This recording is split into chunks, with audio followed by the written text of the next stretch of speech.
Hi, kitty cats. Imagine someone tells you the way you feel about yourself is wrong. And I don't mean your opinion on pineapple pizza or tabs versus spaces. I mean who you are as a person. And then worse, you start to believe them. That's what we need to talk about. Last time, I explained you weren't born in the wrong body, you were born in a society that doesn't accept you for who you are. Now, some of you said that invalidates your lived experience, and I get that. In this video, let's blow up the difference between how you express yourself and how society judges you for it. Because in the end, you, your body, and your values are more important than any social standard you may never even want to meet. In the previous video, I showed how an unaccepting social environment makes you feel wrong for wanting your body to look different than social norms. When that happens, often you blame your body, not the social norm. Some of you took that to mean all bodies are perfect just as they are, and I disagree. After all, I transitioned gender myself, including gender-affirming surgery. But there are two forces at work in gender dysphoria.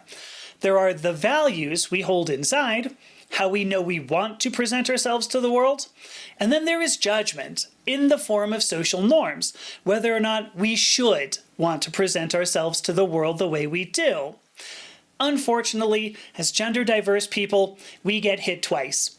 You already know your body doesn't align with your values, then you face judgment and social backlash for holding values that don't align with your body. In my case, I spent 52 years chasing someone else's dream until I accepted it was time to transition gender. Let's make sure that doesn't happen to you. The wrong body metaphor is so powerful for gender diverse people because we already know how we'd like to look. You know what you value, and only you can determine what you value and whether or not your body aligns with your values. To be clear, what you value is true and right. No one can tell you otherwise. That is up to you to discover. But there is a difference between my body doesn't align with my values yet and I am wrong for wanting my body to align with my values.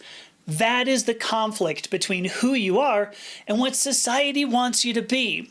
So what happens when family, friends, or your government decides you shouldn't be who you are or look the way you choose? Social norms impose a judgment on your values. What you value is true and right. Social norms judge whether what you value is morally good or bad.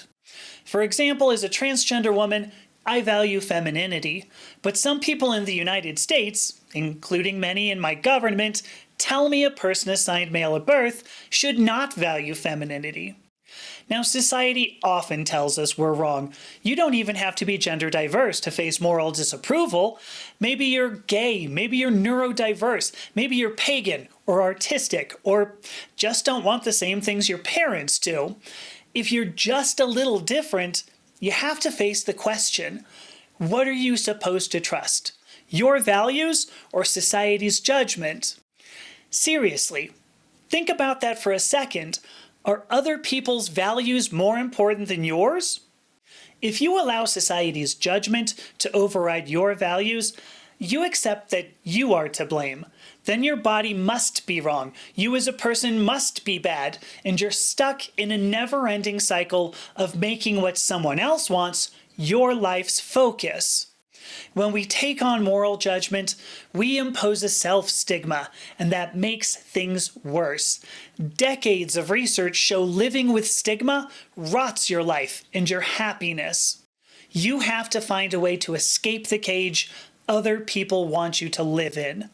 Hold on to your values. Believe in them. Do not accept social norms that call them bad. To do so is to take on a cognitive burden that stifles your dreams. Instead, you could use that energy to work toward aligning your body with your values. Now, sometimes your body really won't be able to align with what you value, whether that's because of bone structure, internal organs, the political climate, or even financial. In that case, you must be able to grieve and then do what you can with what you've got. Will you ever perfectly align with your values? Probably not. And that is why identity and gender are processes, not destinations. Remember, social norms are judgments, but social norms are not laws. You will continue to evolve for the rest of your life. Now, tell me in the comments, what's one value you hold that society wants to take away from you? I want to hear it. And if you'd like to hear more about how stigma applies to and holds back the queer community, check out this video here for more information. Talk soon. Bye.